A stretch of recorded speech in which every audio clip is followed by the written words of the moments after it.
রহমানির রহিম। আমার YouTube channel as a brothers স্কুলে তোমাদের সবাইকে স্বাগতম। আমি অনার্স চতুর্থ বর্ষের গণিত বিভাগের পার্শিয়াল ডিফারেনশিয়াল ইকুয়েশন পড়াইতেছিলাম। এর আগে আমি তোমাদেরকে 48টি লেকচার দিয়েছি, আজকে আমার 49তম লেকচার। আমি তোমাদেরকে 4-এর সি পড়াইতেছিলাম। তো আজকে আমি তোমাদেরকে দেখাবো এক্সাম্পল 12, যে ম্যাথটা 2014 সালে আসছে। দেখো, D2 minus 6D D prime plus 9D prime 2 into z x square Y square. তো খেয়াল করো, এখানে দেওয়া আছে, আমরা এটাকে 1 নং ধরে নিলাম। তো 1 নংয়ের সহায়ক সমীকরণ কি হবে? আমরা ডি এর জায়গায় এম এবং ডি প্রাইমের জায়গায় 1 বসিয়ে আমরা সহায়ক সমীকরণ নির্ণয় করলাম। দেখো, ডি এর জায়গায় এম বসাইলে এম স্কোয়ার মাইনাস 6, ডি এর জায়গায় এম, ডি প্রাইমের জায়গায় ওয়াই বসাইলে -1 বসাইলে -6m প্লাস 9 আর ডি প্রাইমের জায়গায় 1 বসাইলে 9। দেখো, M square minus 6m plus 9 equal to 0। তাইলে আমাদের কি দাঁড়াইতেছে? এখন এটাকে আমরা মিডল টার্ম করলে M square minus 3m plus 9 equal to 0 লিখতে পারি। এম কমন নিলে m মাইনাস 3 আর মাইনাস 3 কমন নিলে এই অংশ থেকে m মাইনাস 3 ইকুয়াল টু 0 হবে। তাহলে m মাইনাস 3 যদি আমরা কমন নিই, দেখো m মাইনাস 3 কমন নিলে থাকবে m মাইনাস 3। তাহলে m এর মান দাঁড়াইতেছে 3 এবং 3, অর্থাৎ 3 আমাদের মান বাইরে হয়েছে m এর মান। সুতরাং কমপ্লিমেন্টারি ফাংশন বা CF সমান φ1y প্লাস 3x। যেহেতু একই জিনিস রিপিট হয়েছে, তাহলে দ্বিতীয় ক্ষেত্রে একটা x গুণ হবে, x into φ2y plus 3x। এগুলো আগের নিয়ম, এটা তোমরা সবাই জানো। আশা করি তোমরা এই পর্যন্ত ভালোভাবেই বুঝতে পারছো। তো মেন যে বিষয়টা সেটা হচ্ছে আমাদেরকে পার্টিকুলার ইন্টিগ্রাল। দেখো, পার্টিকুলার ইন্টিগ্রাল, তো 1 বাই যে অংশটা দেওয়া ছিল এটা নিচে, আর ডান পাশের অংশটা উপরে এক্স স্কোয়ার ওয়াই স্কোয়ার। তো আমরা আগে বলছিলাম এক্সের পাওয়ার m, ওয়াই এর পাওয়ার হচ্ছে n। যদি পাওয়ার এক্সের পাওয়ার বড় হয়, অর্থাৎ m বড় হয়, তাইলে আমরা ডি প্রাইমরে উপরে রাখবো অথবা সমান হলেও, অর্থাৎ এক্স এম এর মান বড় হইলে অথবা সমান হইলে ডি প্রাইম থাকবে উপরে। এটা আমরা প্রথম অঙ্ক থেকে এই চ্যাপ্টারের বলে আসছি। তো দেখো, এখানে দুইটার পাওয়ার সমান যেহেতু, তাইলে আমরা ডি প্রাইমরে রাখবো উপরে। তো এটাকে দেখো, D2 minus 3D D prime plus 9D prime 2, এটাকে লিখা যায় D minus 3D prime whole square, অর্থাৎ a minus b whole square সূত্র বাংলা উপরেরটা আসে, তাই আমরা এটাকে এইভাবে লিখে নিছি। তারপরে দেখো, এই লাইন থেকে এই লাইন আমি পাশাপাশি লিখলাম। তো এখান থেকে আমরা ডি প্রাইমটা যদি উপরে রাখতে চাই, তাহলে আমরা ডি কমন নিব। দেখো, এইখান থেকে কিন্তু ডি কমন নিব। তো ডি কমন নিয়ে এটার ভিতরে যেহেতু হোল স্কোয়ার আছে, আর ডিটারে যদি বাইরে নিয়ে আসি, তাহলে D2 হয়ে যাবে। মূলত ডি কমন নিয়েছিলাম, কিন্তু বের করে আনাতে D2 হয়ে গেছে। দেখো এদিকে, এবং 1 বাই নিচে কি থাকতেছে, তাইলে 1 ডি কমন নিলে D1 আর minus 3D prime by D. আশা করি তোমরা বুঝতে পারছো। পরে এই লাইন থেকে এই লাইন দেখো, 1/D2 যা আছে তা লিখলাম। তারপর এই নিচের অংশটার উপরে পাওয়ার আছে 2, যদি এটা উপরে নিয়ে যায় তাহলে পাওয়ারটা হবে -2। এটা সহজ বিষয়। এক্স স্কোয়ার ওয়াই স্কোয়ার যা আছে তা লিখলাম। তারপরে এটা মনে করো 1, তারপরে খেয়াল করো এইখানে এটা 1 হবে, 1 এটা বলে ডি লিখা আছে, এটা হবে 1 মাইনাস, এটা 1 হবে, খেয়াল করো ডি এর জায়গায় 1 হবে, 1 minus 3D prime by D whole to the power -2। তো এটা হচ্ছে মানে 1 মাইনাস এক্স, মনে করো 1 minus X whole to the power -2 এর সূত্র হচ্ছে 1 plus 2x plus 3x square plus 4x cube. আমি আবারও বলতেছি, এটা সূত্র হচ্ছে 1 plus 2x plus 3x square, এরকম। অর্থাৎ আমি সূত্রটা আবার দেখাই দিতেছি, এই সূত্রটা হবে 1 minus d whole to the power -2, 1 plus 2d plus 3d2 plus 4d cube হইতো। এই সূত্রটা 3 নম্বর সূত্রটা হয়েছে। তো এই সূত্র এগুলো ইন্টারমিডিয়েটে ছিল, আমরা ইন্টারমিডিয়েটে করে আসছি। এটা 1 হবে। দেখো, তো আমরা এই সূত্রটা এই পর্যন্ত লিখলাম এবং ইন্টু, এরপরে এক্স স্কোয়ার ওয়াই স্কোয়ারটা নিচে লিখলাম, জায়গা হয় নাই তাই। তারপরে দেখো এই লাইন 1/D2, তো এই 1 এর সাথে এক্স স্কোয়ার ওয়াই স্কোয়ার গুণ করলে কি হবে? X square Y square. আর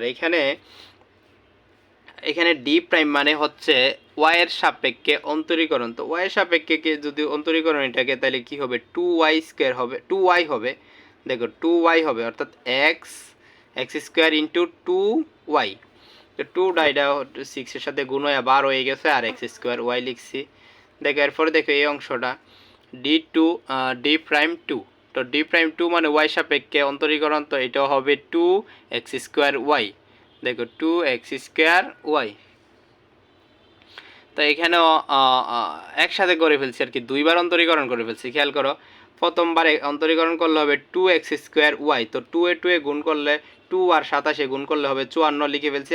আবার অন্তরীকরণ করলে ওয়াই রে 1 হয়ে যাবে, অর্থাৎ ওয়াই এর সাপেক্ষে D2 মানে ওয়াই এর সাপেক্ষে দুইবার অন্তরীকরণ, তো এটাকে দুইবার অন্তরীকরণ করলে হবে 2, শুধু হবে 2 থাকবে, 2x² থাকবে। ভালোভাবে খেয়াল করে দেখো, আমি আবার বলছি D2 ডি প্রাইম টু মানে হচ্ছে ওয়াই এর সাপেক্ষে অন্তরীকরণ, তো এটাকে দুইবার অন্তরীকরণ করে দেখো যে থাকবে 2x² থাকবে, শুধু 2x², 2x², 57-এর সাথে গুণ করলে হবে 54, আর x² জায়গায় x² লিখলাম। আর এটা হচ্ছে 3বার অন্তরীকরণ, প্রথমবার অন্তরীকরণ করলে হবে 2y, দ্বিতীয়বার অন্তরীকরণ করলে হবে 2 শুধু, তৃতীয়বার অন্তরীকরণ করলে 0 হয়ে যাবে। এজন্য আর এটার সাপেক্ষে আর লিখতেছি না, এর পরের গুলো সাপেক্ষে যদি অন্তরীকরণ করা হয় 0 হয়ে যাবে, এজন্য আমরা আর বাকি টার্মগুলো লিখি নাই, বাদ দিয়ে দিছি। এরপরে দেখো এই লাইন থেকে এই লাইন, আশা করি এই লাইনটা বুঝতে পারছো, সিম্পল একটা বিষয়, যেহেতু আগের অঙ্কগুলো তোমরা সবাই করে আসছো, এই অঙ্কটাও তোমাদের কঠিন হওয়ার কোনো প্রশ্নই উঠে না। তারপরে দেখো 1/d2 1/d2 x² y² লিখলাম, যা আছে তা।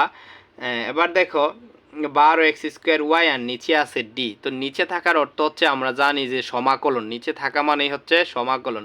d মানে x এর সাপেক্ষে আর d প্রাইম মানে y এর সাপেক্ষে, তো আমরা x এর সাপেক্ষে সমাকলন করলে কি হবে এটা দেখো, 12 x এর সমাকলন করলে হবে x³/3, আর বাকি যা আছে 12y ঠিক রাখছি, শুধু x এর সমাকলন x² এর সমাকলন করলে হবে x³/3।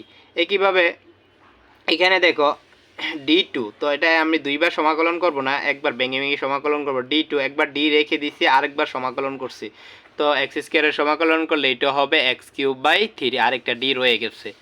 এরপরের লাইন দেখো, এই লাইন থেকে এই line 1/d2 1/d2 x² y² যা আছে তা, 4x², ওই 3 দিয়া 12 রে কাটলে 3 4 12, তাহলে 4x³ y প্লাস, এখানে আবার সমাকলন, হ্যাঁ সমাকলন করব। খেয়াল করো, আবার যদি সমাকলন করি লাইন থেকে এই লাইন, তা আবার সমাকলন করলে x³ রে সমাকলন করলে হবে x⁴/4, x⁴/4, 4টা 3 সাথে গুণ হয়ে গেছে 12, তাহলে 54 x⁴/12। আশা করি তোমরা এটা বুঝতে পারছো, যেহেতু অনার্স 4th ইয়ারে অন্তরীকরণ আর সমাকলন কোনো ব্যাপারই না।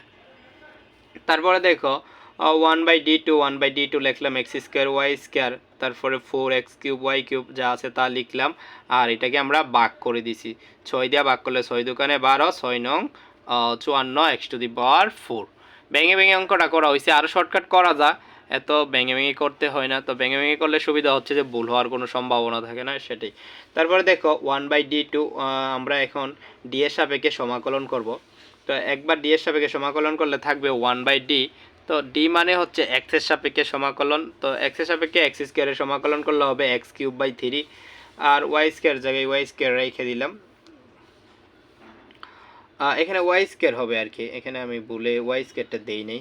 তারপরে দেখো এটাকেও তো সমাকলন করতে হবে x³, তো x³ রে সমাকলন করলে হবে x⁴/4, দেখো x⁴/4 y এর জায়গায় y রয়েছে, আর এখানে 9/2 লিখবা, আর x⁴ রে সমাকলন করলে হবে x⁵/5, তো এটা একসাথে করে ফেলছি আর কি, x⁵/5, তো 5 এসে 2 এর সাথে গুণ হয়ে 10 হয়ে গেছে। একইভাবে আবার সমাকলন করো, তো x³ রে সমাকলন করলে হবে কি x⁴/4, 4 আর 3 গুণ হয়ে 12 হয়ে গেছে, আর এখানে x⁴ রে সমাকলন করলে হবে x⁵5, তো এখানে 4 কাটা গেছে, তো তাই শুধু 5 রয়ে গেছে।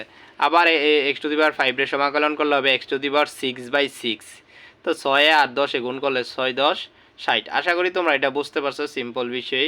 তারপরে এটাই হচ্ছে এই লাইনটাকে আমরা কাটাকাটি করছি আর কি, কিছু কাটাকাটি করা যায়, এখানে 3 দিয়ে এটা ভাগ করা যায়, এটারও 3 দিয়ে ভাগ করা যায়, 3 3 9, তারপরে 3 20 60, এটা আমরা কাটাকাটি করে এই লাইনটা আনছি। আশা করি তোমরা এখানে যে পার্টিকুলার ইন্টিগ্রাল বের করছি সেটাও ভালোভাবে বুঝতে পারছো। তাহলে আমরা আমাদের কি কমপ্লিমেন্টারি ফাংশনও বের করছি এবং পার্টিকুলার ইন্টিগ্রালও বের করছি। তো এখানে আমরা পার্টিকুলার ইন্টিগ্রাল এটা বের করছি। তাহলে আমরা লিখব নির্ণয় সমাধান z সমান CF প্লাস PI। তাহলে এখানে পার্টিকুলার কমপ্লিমেন্টারি ফাংশন এবং পার্টিকুলার ইন্টিগ্রালের মান বসাই দিলে যেটা হবে সেটাই হচ্ছে আমাদের আনসার। আশা করি তোমরা বুঝতে পারছো। তো এই চ্যাপ্টার থেকে আমি অনেকগুলো ম্যাথই দেখাইছি। তো তারপরেও তোমাদের কোনো সমস্যা থাকার কথা না। যদি তোমাদের সমস্যা থাকে তোমরা অবশ্যই আমাকে জানাবা, আমি ইনশাল্লাহ বাকিগুলা সলভ করে দেব।